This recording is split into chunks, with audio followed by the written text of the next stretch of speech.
Om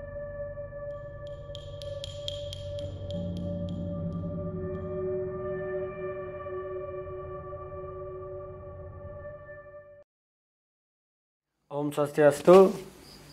Selamat malam teman-teman Taksi Poleng. Jadi kembali lagi dengan channel Taksi Poleng. Kali ini giliran saya jadi menanyakan dengan narasumber. Biasanya kan saya yang dicerca, sekarang giliran lah. Jadi juga saya ucapkan terima kasih untuk semua teman-teman Taksi Poleng yang selalu membantu mensupport channel kami. Yang pertama saya ucapkan terima kasih Mas Genta dan Mas Gaduh di atas waktunya mau ke Bali seperti itu, dan juga kesempatannya mengajak saya untuk jalan-jalan lah, liburan gratis di Bali. Jadi perkenalkan narasumber kita yang pertama itu ada Gaduh pribadi dari Lapun Lok, Mas ya, dan juga Genta dari KTJ. Udah enggak beli. Udah enggak. Oh, jadi udah enggak di KTJ, mohon maaf ya. Jadi mungkin langsung aja Mas ya. Ini kan ada channelnya Bumi Nusantara lah. Yang bertanya-tanyakan kenapa memilih nama Bumi Nusantara? Mas Gentalan. Kenapa ya beli ya? Karena yang gini sih beli, kalau dari awal sih terpikir kata Nusantara tuh artinya kan sangat-sangat luas ya, maksudnya kan. Nusantara tuh menurut kami gitu ya, menurut kami Nusantara tuh luas, Nusantara tuh indah, Nusantara itu kaya akan sejarah, kaya akan apapun itu. Jadi alangkah enaknya itu kayak kita menyebut Nusantara, bumi di mana tempat kita dipijak itu sejatinya lah bumi yang sangat-sangat indah. Indah kan segala ceritanya, segala romantisme masa lalu atau mungkin di masa depan lagi. Jadi ya sekilas kalau filosofinya sih itu gitu. Ya itu dari Mas Genta memang seperti itu. Cuma intinya juga saya tambahkan bahwa intinya sih kami berdua sebenarnya mungkin bisa dibilang lagi di titik haus untuk lebih tahu mengenai Nusantara yang bukan hanya di Jawa saja ternyata.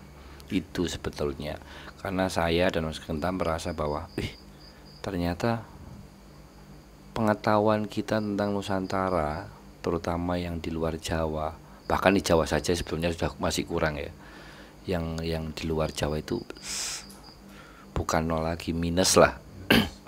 Jadi harapan kami sebetulnya sih memang mungkin pertama bisa berjalan berpetualang keliling Nusantara untuk bisa mencari mencari keindahan tadi, mencari ilmu, mencari sejarah, budaya, bahkan kearifan lokal yang mungkin pertama khususnya buat kami berdua itu sangat kami butuhkan, dan harapan yang lainnya pada umumnya bisa kami bagilah untuk kita semua. Itu sih. Jadi terima kasih. Mungkin gini Mas, pertanyaan untuk Mas Genta nih lah, spesial untuk Mas Genta. Sekarang kan istilahnya kita tahu netizen 62 bagaimana Mas ya. Dalam artian kita berbicara masalah Jawa aja sudah menyerah loh. Ini Masnya Mas Genta, sekarang berbicara masalah Nusantara lah. Jadi apa yang istilahnya lah mendasari sehingga memutuskan untuk mau bergabung? Dulu kan channelnya sudah berkembang lah. Kalau masalah penghasilan ya lebih dari cukup lah. Tapi sekarang kan mulai dari titik nol. Jadi apa yang mendasari lo? Gimana ya dia kayak kalau aku pribadi sih percaya setiap petualangan tuh pasti akan menghantarkan kelak pada setiap takdirnya. Maksudnya ya apalah itu nanti, ya kalau aku sih percaya aja kayak mungkin dalam lembaran hidupku aku perlu sesuatu yang baru gitu, kayak perjalanan baru perlu di ini, kisah-kisah baru kayaknya juga perlu di ini, walaupun ya kesana juga agak jumawa juga, seolah meninggalkan Jawa yang mungkin aku sendiri belum aku kuasai secara penuh-penuh. Tapi kan tidak ada aturannya bahwa orang biasa tuh nggak boleh belajar ini, lompati dulu kamu belajar lain, nanti belajar lagi. Kan proses belajar orang kan beda-beda ya. Mungkin cara ini yang ingin saya pilih gitu kan, karena pengetahuan saya tentang sejarah nol besar ya, beli panca tahu sendiri. Tapi intinya rasa pingin belajar lah dalam artian ya. Iya, rasa ingin belajar sih. Kira-kira sudah didapatkan untuk saat ini kan ini udah 2 minggu lah bisa dikatakan di Bali. Ada nggak sesuatu yang apa namanya lah, poin plusnya lah, yang istilahnya yang oh kayaknya saya baru 2 minggu istilahnya pernah ikut dengan Bumi Nusantara, Nusantara sudah mendapatkan suatu ilmu yang baru lah. Melukat. Iya melukat teman-teman. Nomor satu Ya, itu. melukat nomor 1. Ya selain lah. Karena melukat kan ya pengalaman baru ya maksudnya kan belum pernah aku dapetin juga. Dan kalau yang kedua mungkin apa ya beli ya, kayak sebenarnya pembelajaran terpenting dari perjalanan kita selama dua minggu ini adalah mengalahkan ego sih sebenarnya. Kayak wah gimana pun ya, ini kalau aku boleh jujur ya, kayak aku sebagai orang Jawa kadang juga wah ngerasa jumawanya udah wah ini loh aku kayak seolah-olah mungkin sejarah yang aku tahu adalah Jawa selalu mendominasi, tapi ternyata ketika kita melangkahkan kaki sedikit keluar dari Jawa ternyata masih banyak kebesaran lain gitu kan, di kepercayaan dengan kepercayaan lain, suku dan budaya yang lain juga. Itu seolah-olah kayak kita tuh harus membaur untuk merasakan nikmatnya kebesaran Nusantara. Itu kan nggak bisa kayak selamanya kita menutup diri hanya dengan pride dari kita sendiri, enggak. Maksudnya daerah lain juga berhak dong untuk menunjukkan pride-nya itu kan secara langsung atau tidak langsung. Tapi ya itu sebenarnya proses menebur ego adalah hal paling hebat sih dalam perjalanan ini. Dari Beli Panca saya bisa belajar banyak, itu kan dari sejarah-sejarah Bali juga saya bisa bicara banyak, dan sebenarnya satu antara lainnya berkesinambungan juga ya Mas Gado ya. Dan epicnya dari situ loh, kayak ketika kita pernah tahu suatu sejarah di Jawa dan kebetulan nyambung sama yang ada di Bali, itu kayak wah kepuasan batinnya tidak bisa tergambarkan oleh apa ya, kayak serasa orgasme gitu lah bahasanya kalau bahasa seninya gitu. Oke, benar. Jadi gini, kebetulan juga karena Mas Genta kan orangnya teman-teman jadi sangat haus dengan belajar ilmu pengetahuan, dan juga saat ini menemukan dalam artian partner yang pas lah. Bagaimana sosok Mas Gado jadi sangat sabar mengajarkan saya, sering juga ikut selama 14 hari ini. Jadi dalam artian mengajarkan itu istilahnya santai lah ya, nggak tegang. Jadi contoh nih di saat sama Mas Genta buat konten ada sesuatu ya kita bisa nanya langsung. Mungkin selama ini itu yang nggak didapatkan kita hanya jalan-jalan tetapi kayak masih ada rasa mengganjal kan seperti itu. Kalau aku sih gini Beli, kayak setiap orang itu pasti akan mengajarkan sesuatu yang berbeda dengan ajaibnya cara ya. Siapapun orang itu dalam perjalanan hidupku akan selalu mengajarkan masing-masing pembelajaran dengan masing caranya gitu. Aku ketemu Beli Panca juga aku belajar sesuatu dengan cara-cara Beli Panca menjelaskan, cara Beli Panca memahami sesuatu. Aku belajar dari Beli Panca juga, dari Mas Gado pun aku juga belajar cara dia menyikapi hal ini dan kebetulan cara bulang sebenarnya bulang gitu kan. Tapi kan kadang ya kayak ketika aku melihat teman-temanku wah kok lagi pada sembahyang, lagi pada meditasi, terus aku ngapain lah gitu loh kan. Kadang tuh perasaan ingin ikut tuh sebenarnya tumbuh. Dan ya kayak di Bali kan wah ini kok pada berani melukat ya, kalau pada melukat terus aku ngapain lah gitu kan. Terusnya ya berani tapi ya sedikit kan belajar juga kayak wah bisa dibilang juga cukup gila juga kalau dibilang pengalaman di Bali. Kayak contoh Mas Gado melukat malam-malam itu kan pengalaman kita bareng-bareng ya. Itu kan aku bilang Mas kalau aku takut tolong ya nanti aku pegang sinimu gitu. Itu kan proses ya aku tahu itu adalah cemen banget, tapi ya begitulah caraku belajar, caraku memahami orang kan juga wah bisa ngayomi juga, bisa saling menjaga. Kayak misalnya aku ada masalah apa, Beli Panca bisa membantu juga, Mas Gado juga. Jadi bareng-bareng itu loh. Indahnya tuh pas bareng-barengnya itu aja gitu. Mungkin pertanyaan untuk Mas Gado lah Mas ya. Jadi gini Mas, ini suatu kebanggaan juga kami dari istilahnya masyarakat Bali lah. Kenapa anggaplah memulai titik awal untuk membuat suatu istilahnya kisah Bumi Nusantara mengawali dari tanah Bali? Ini sebetulnya pertanyaan cocoknya sama Genta, karena idenya awal memulai dari Bali itu dari Mas Genta. Dapat pawisik lah Mas. Iya, cuma pusingnya di saya pusing-pusing karena begini, kalau boleh jujur kita bicara balik pertama kita memulai Bumi Nusantara dan kita memulai di Bali. Sebelum ke Bali pun perjuangannya itu luar biasa. Mungkin agak susah diceritakan, tapi saya selalu bilang Gen bahasa Jawanya itu, wah tenan ini berat banget ini yang kita jalani, berat. Akhirnya kita yang membuat kita ya wis lah, pelan-pelan kita jalanin terus. Karena dari ide Mas Genta sendiri memulai dari Bali, akhirnya saya memulai mencari cerita-cerita yang intinya sama tadi seperti Mas Genta, bagaimana caranya kita bisa menurunkan ego tapi mencari sejarah dari sisi beberapa literasi, dan memang ada dari sisi yang mungkin tidak ada di literasi tapi dari sisi spiritual mungkin ya. Akhirnya Mas Genta yang akhirnya membuat kami yaitu tadi, bagaimana caranya ada cerita, sejarahnya ada, literasi ada, spiritual ada, tapi seolah-olah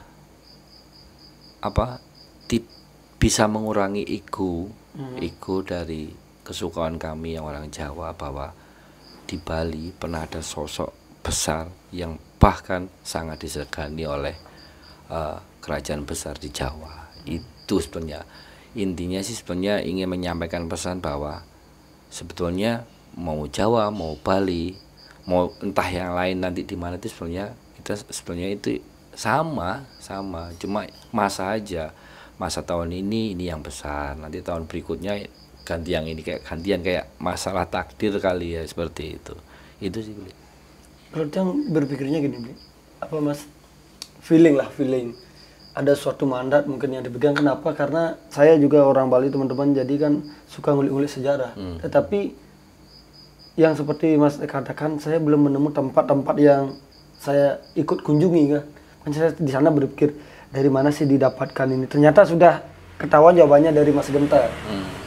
Jadi atas petunjuk dari beliau kan? Iya, jadi Mas Genta ya. Jadi luar biasa Mas Genta itu sebetulnya. Kalau mau jujur kan sebetulnya kalau kita perjalanan 2 minggu kemarin, kita malah dapat sesuatu trigger awalnya kan dari energinya. Dari energinya Mas Genta, dan mungkin kelihatannya yang dimunculkan itu yang takut, yang lucu, yang kocak, tapi kan kalau mau jujur ya Mas Genta membawa sesuatu. Jadi, itu apalagi kejadian waktu teman-teman ada kejadian unik waktu di Go Garba ya.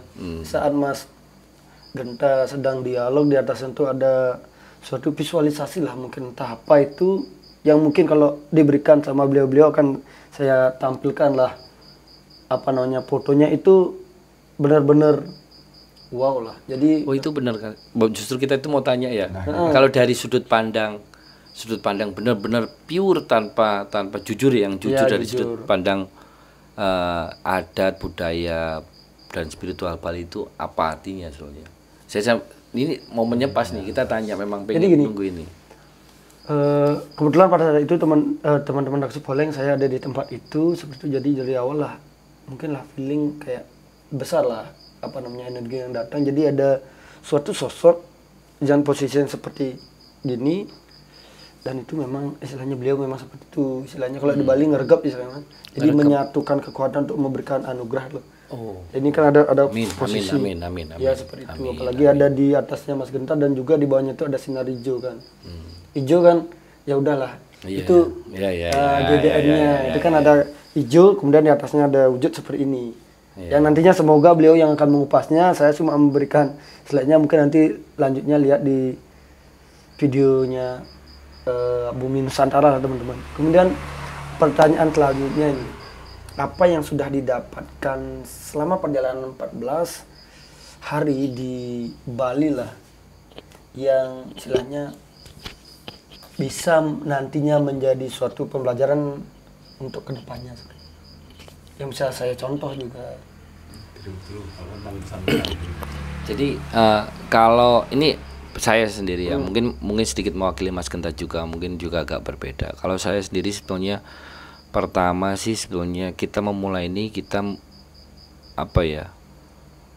pertama merasa berat dalam artian wah ini kita masuk ke ke budaya, tempat segala macam yang sangat berbeda buat apalagi kita. Godaan pertama kali, waktu pertama itu kan godaannya besar. Godaannya pertama besar, tidak perlu disebutkan ya, godaannya sangat besar. Dan kemudian setelah kita jalanin dengan berbagai proses segala macam, ya sekitar di tengah-tengah justru kita itu mendapatkan informasi dari guru saya juga nih, Beli Panca, Pak. bahwa ada sesuatu yang kita nggak sangka-sangka ya. Kok nyambungnya ke sini, yang justru sebetulnya itu gini ya, kalau kita boleh jujur, bukan membuat kita bangga, justru kita jadi mikir gimana caranya nanti hasil yang kita jalanin ini kita sampaikan tapi tetap terbungkus dengan misteri, sedikit dengan misteri, karena ternyata memang yang kita buka itu sebenarnya ranahnya memang kadang-kadang waduh, itu kayak mungkin kalau orang umum, orang yang ngerasa masih pengen gagah-gagahan lah kasarannya, itu akan merasa wah kan bener kan ceritanya gitu. Justru pas kemarin Beli Panca menyampaikan gini, kita mikir malah waduh berat dong, jangan-jangan ini sengaja, memang harusnya nggak boleh terlalu divulgarkan, dibuka lah, kan aneh gitu kalau sampai ini. Karena akhirnya saya berdiskusi dengan Mas Genta, ya akhirnya kita buatkan akan kita sampaikan tetap ceritanya, tapi hal-hal tertentu, beliau-beliau yang tertentu mungkin akan kita samarkan dengan harapan mungkin bukan mungkin sih, perasaan saya dan Mas Genta sebagai wakil dari Bumi Nusantara bahwa sebetulnya yang berhak untuk menuntaskan ini adalah Putra Bali. Harapannya setelah kita berjalan ini nanti, misteri-misteri yang masih tertutup yang memang nanti bermanfaat untuk warga Bali khususnya dan warga Nusantara pada umumnya, itu biarkanlah Putra Bali yang menyelesaikan untuk membuka takbirnya itu, bukan kami. Istilahnya kayak kami itu sebagai pemantik kayak agar ingin untuk itu aja. Semoga itu. Monggo Mas Genta. Apa ya? Ya ini sih kalau aku cuma mau nambah dari Mas Gaduh, mungkin mencari itu ya mungkin bisa dikatakan mudah lah ya, mencari itu mudah, tapi yang selalu susah adalah menengahi. Ya, mencari sebagai manusia yang penuh rasa penasaran, kita kan selalu bisa mencari, tapi menengahi itu adalah hal yang paling sulit. Nah itu untuk meletakkan dua versi cerita, dua versi kepercayaan yang udah dipegang dari sejak lama, itu adalah hal yang paling berat gitu kan. Ya walaupun sebenarnya ceritanya mungkin bisa jadi seperti itu, mungkin juga bisa jadi seperti ini, tapi pakem yang udah terlanjur dipegang oleh banyak orang gitu kan, yang udah terbagi-bagi menjadi ini, dan harus dirumuskan nantinya dalam satu cerita kesatuan, dan harus ya bisa diterima atau bisa seenggaknya tidak melukai pihak A pihak B, itu adalah hal yang paling berat gitu. Atau mungkin lebih amannya ya udahlah kita keep aja untuk konsumsi pribadi atau gimana, tapi ya entahlah gitu kan. Itu sih di Panca. Jadi mungkin sekarang kita berbicara masalah enggak ke mistik lah ya, Mas ya. Bagaimana tanggapan ini, kan kebetulan kami bertiga ini beda agama lah, kita berbicara masalah beda agama, jadi bagaimana pandangan dari Mas Gaduh, kemudian dari Mas Genta tentang adat budaya Bali lah. Kan pada kemarin juga sempat ke Peseraman ya, lihat-lihat bagaimana Banten, jadi bagaimana pandangan seperti itu dari hal itu? Kalau saya sih sebetulnya masalah keyakinan itu kan sebetulnya di dalam ya, ke dalam. Saya yakin semua agama dan kepercayaan itu pasti ujungnya kan sebuah kebaikan. Bagi saya sih lihatnya simpel sih, Bli. Maksudnya kalau sesuatu agama kepercayaan termasuk adat budaya di Bali, saya ngelihatnya hanya sebagai contoh. Mungkin saya agak susah mengutarakan itu, contohnya seperti kayak kenapa pohon-pohon besar itu disukain apa itu, karena saya ngalamin sendiri sebenarnya, bukan hanya di Bali. Kayak ada beberapa tempat di Jawa itu memang orang-orang tuanya selalu bilang, oh jangan di pohon itu jangan ditebang, keramat nanti kualat. Ya itu mungkin salah satu usaha orang tua atau leluhur kita untuk menjaga pohon itu, karena mungkin di bawahnya ada sumber mata air. Itu pernah saya alami juga di daerah Ngantang itu. Ternyata setelah kita telusuri dengan orang-orang yang memang berilmu di bidang mata air beneran yang sains, itu memang di bawahnya memang sumber air besar, dan kalau itu dibabat habis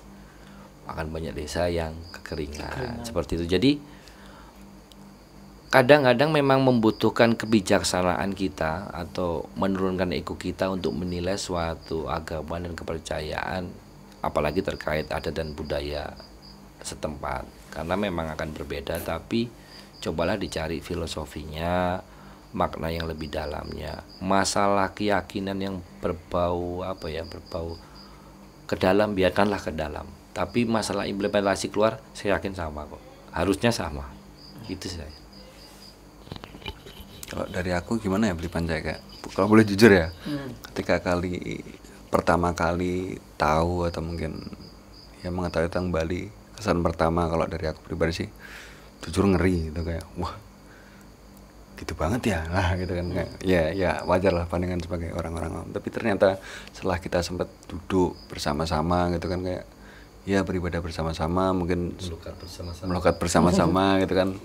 Kalau kan jujur orangnya memang kalau tentang agama memang nggak begitu kuat dan dalamnya juga itu kan. Ya udah aku lunturkan egoku, yang penting tujuanku satu Tuhan, dan kadang aku nikmati aja lah proses gimana sih cara berdoa kepada Tuhan di Bali, dan ternyata it works gitu loh. Maksudnya yang aku kira awalnya canang itu adalah sebagai hal yang sangat mengerikan, tapi ternyata tidak gitu kan. Malah justru membantu proses lebih kusuknya dari harumnya wangi yang dikeluarkan itu kan. Kalau kita berdoa duduk bareng dan berdoa bareng, kayak ya aku berdoa dalam hati, mungkin sesekali beli panjang sering berdoa dengan melantunkan suara, jadi seolah kayak ini adalah sebuah lantunan harmoni yang menyatu gitu loh, kayak wah it's keren ya gitu, lama wah keren gitu kan, keren gitu kan. Tapi gimana, kayak ya dari situ kita bisa mendapatkan ketenangan gitu, kayak yang awalnya kita kira hal yang mengerikan, tapi selalu ada maksud tersendiri dari semua itu gitu.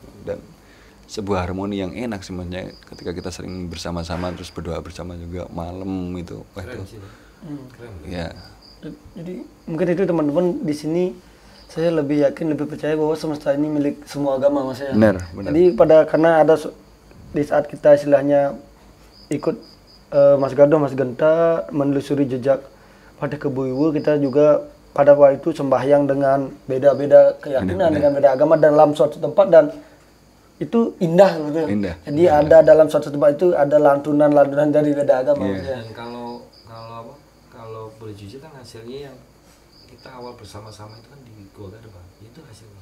Jadi kalau saya lihat bukan hanya itu manifestasi dari sebuah sebuah efek dari Genta, tapi kita bareng-bareng gitu. Itu karena itu di titik kita mulai bareng-bareng gitu. Iya, Kalau benar kita sih. ingat Jadi kan, di tukang pakirisan itu kita bareng-bareng mulai berendam itu, ya. itu kan. Kita Iya, benar-benar. mulai yang dan itu hari pertama kan. Hari pertama Hari pertama ya. Langsung. Apalagi konsepnya gini, Mas. Jadi kita kok gini. Kalau di Bali nyambung kan, garbo itu di Bali itu adalah kandungan. Jadi kalau menurut saya janin dalam kandungan di saat dia lahir, dia tidak akan kelihatan apakah dia Muslim, Katolik, kan nggak mungkin dia pakai udang baru lahir. Tapi di saat dia hidup, baru dia akan memilih agama untuk jalan dia. Jadi mungkin saat itu kita masih netral lah dalam kultur itu, kita bagaimana berdoanya. Jadi mungkin teman-teman di sini kami berencana sih, punya cita-cita untuk mengungkap salah satu pura yang ada di Buleleng yang memiliki 5 agama, dan kami mungkin saat ini membutuhkan teman-teman yang beragama Buddha lah, yang mungkin istilahnya tahu literasi tentang Buddha Nusantara, untuk membuat suatu karya untuk Nusantara yang tentang ada istilahnya pusaka merah putih mungkin. Mungkin teman-teman sementara Cepoleng yang beragama Buddha yang mau seperti itu ikut membuat suatu karya untuk Nusantara ini, mungkin bisa hubungi supaya nanti ada 5 agama dalam suatu karya seperti Mas ya.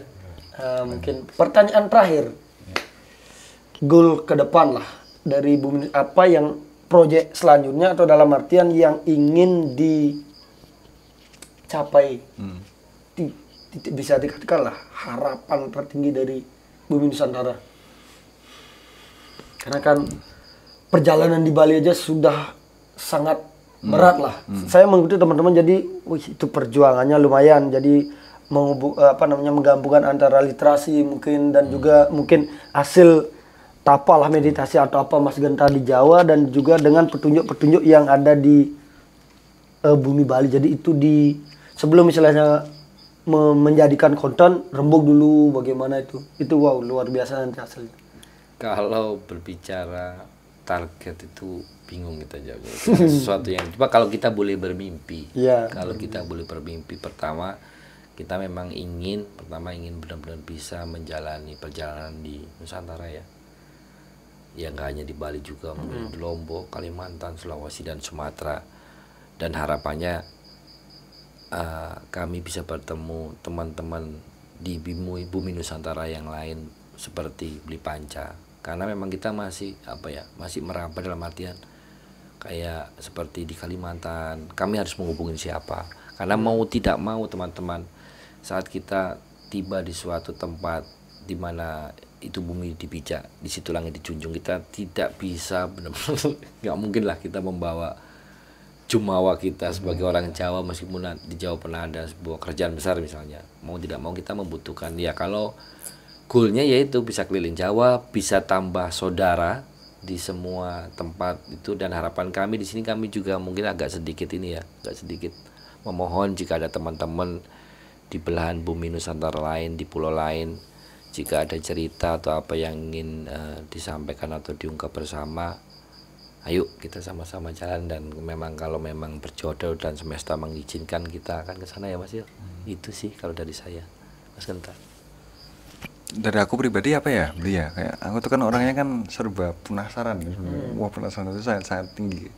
Kalau mimpi terbesar saya selain apa yang udah disampaikan oleh Mas Gado tadi tuh, kayak saya tuh pengen, saya yakin di seluruh kesatuan Nusantara ini punya sebuah kesatuan cerita besar gitu. Puzzle apapun itu saya yakin pasti adalah, entah nanti dari daerah mana, aku yakin ketika itu ditarik satu-satu itu kan menjadi sebuah cerita besar yang bisa mengungkap sebenarnya jati diri bangsa kita itu seperti apa, awal mula lahirnya bangsa ini seperti apa. Mungkin nggak akan pernah kita tahu ya kayak gitu. Kalau aku sih gitu kalau aku.